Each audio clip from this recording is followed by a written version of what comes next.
बहिणींना आपण 1500 रुपये देतो। काही सावत्र भाऊ सांगतात योजना बंद होणार आहे, त्यांच्यावर विश्वास ठेवू नका।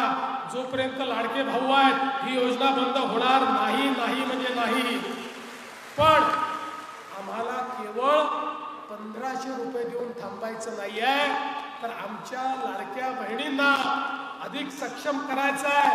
म्हणून आता आपण गावोगावी त्या ठिकाणी जिल्ह्यामध्ये लाडक्या बहिणींची पतसंस्था सुरू करतो।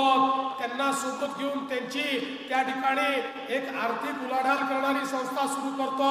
त्या माध्यमातून आमच्या महिलांच्या हाताला रोजगार देतो। आमच्या प्रवीण भाऊ दरेकरांनी तर या ठिकाणी या आमच्या लाडक्या बहिणींना एक नवीन योजना आणली आणि जिल्हा बँकेच्या वतीनं 1 लाखापर्यंतचं बिनव्याजी कर्ज हे आमच्या लाडक्या बहिणींना द्यायला सुरुवात केली। त्यामुळे आता केवळ 1500 रुपये नाही, आमच्या सगळ्या लाडक्या बहिणींना आम्हाला लखपती दीदी बनवायचं आहे। लखपती दीदी, लखपती दीदी म्हणजे कोण? जी वर्षाला 1 लाख रुपयापेक्षा जास्त पैसा कमवते। एका वर्षात नाही, दरवर्षी 1 लाखापेक्षा जास्त पैसा कमावते। मला सांगताना आनंद वाटतो, आम्ही आतापर्यंत 25 लाख लखपती दीदी तयार केल्या, अजून 25 लाख या वर्षी तयार करणार आहोत। 1 कोटी माझ्या दीदींना, माझ्या बहिणींना लखपती दीदी करण्याचं लक्ष्य हे आम्ही आता हातामध्ये घेतलेलं आहे आणि त्या सक्षमीकरणाची सुरुवात आपल्याला या अभियानामध्ये करायची आहे।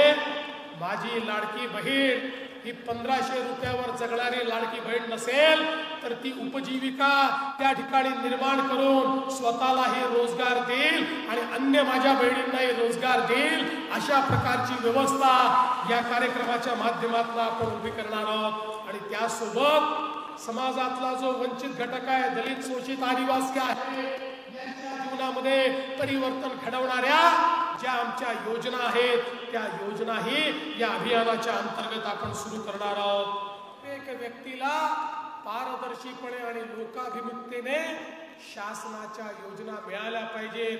शासनाच्या योजनाचा लाभार्थी कुठेतरी सरपंचाच्या भरोशावर, ग्रामसेवकाच्या भरोशावर, तलाठ्याच्या भरोशावर त्या ठिकाणी बसला असं नाही, तर आपला जो लाभार्थी आहे तोच खरा हकदार आहे। त्याच्यापर्यंत लाभ पोहोचवणं हे आपलं कर्तव्य आहे असं समजून लोकाभिमुखतेनं सुशासनयुक्त अशा प्रकारची पंचायत आपल्याला उभी करायची आहे।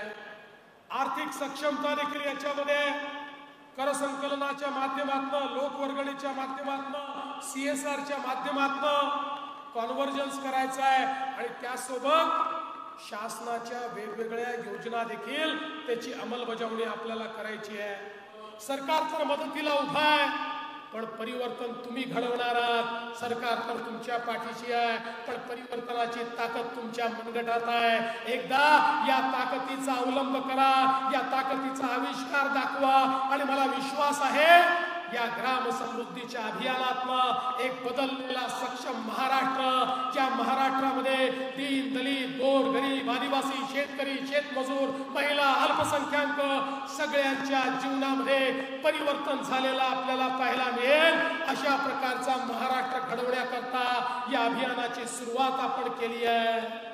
देशाच्या इतिहासातलं हे पहिलं अभियान आहे की ज्या अभियानामध्ये पुरस्काराची राशी 250 कोटी रुपये, 250 कोटी रुपयाचे केवळ पुरस्कार आम्ही या ठिकाणी देणार आहोत। म्हणजे केवढं महत्वाचं अभियान आहे हे लक्षात ठेवा। आणि म्हणून सर्व सरपंचांना या ठिकाणी मी आव्हान करतो, सर्व ग्रामस्थांना आव्हान करतो, लाडक्या बहिणींना, गावकरी, शेतकरी, शेतमजूर सर्वांना आव्हान करतो, आजपासून स्पर्धा सुरू झालेली आहे। आता या स्पर्धेमध्ये कोणतं गाव बाजी मारणार याच्याकडे आमचं लक्ष आहे।